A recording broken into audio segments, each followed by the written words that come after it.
So I was a few days away from my driver's license exam and I was very worried. I was thinking, what if I mess up? What if I do something stupid?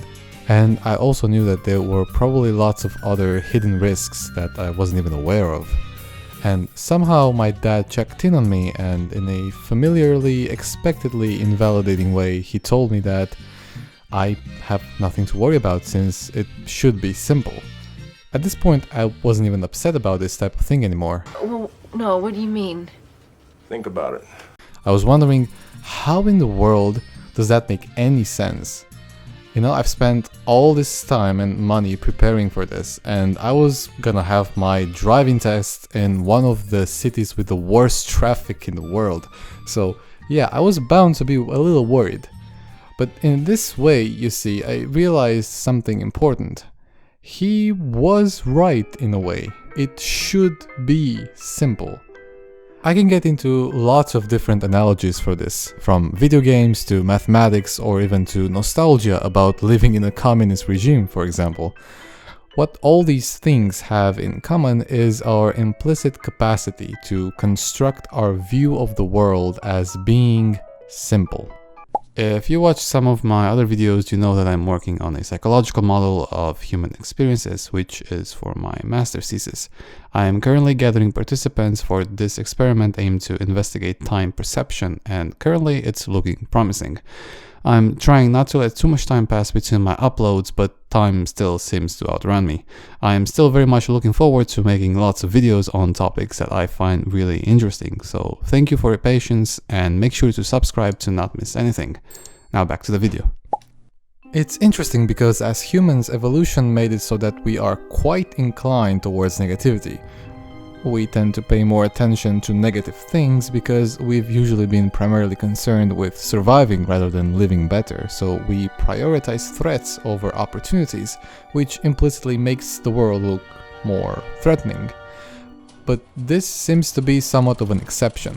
Our initial judgment of the past, in the case of past times nostalgia for example, seems to be focused on the good things, or not even the good things, just familiar crappy things that we are retrospectively looking at through rose-tinted glasses. But as per my own example with my dad and the exam, looking back on it, driving kind of is simple, and the driving test should also have been simple, and it was. I don't even really remember the things I was so worried about. In fact, I don't remember what happened at all. It was just a few hours of my life and I somehow made it out. I was very worried, but all things considered, it was in fact quite a simple venture. And recently I started to recognize this more and more. Life may not be easy, but it can, and perhaps should be, pretty simple. And all of us are more or less familiar with this feeling, which is essentially one of understanding, right? When you think of any video game, for example, it gets easier to essentially reduce the complexity of the game's universe into a comprehensive progression of events. This is just like what we do with the past when we say things like, well, life was simpler back then, because looking back on things, the story will ultimately make sense and be reduced of added complexity from imagined future scenarios. Which brings us to the second idea that comes to mind.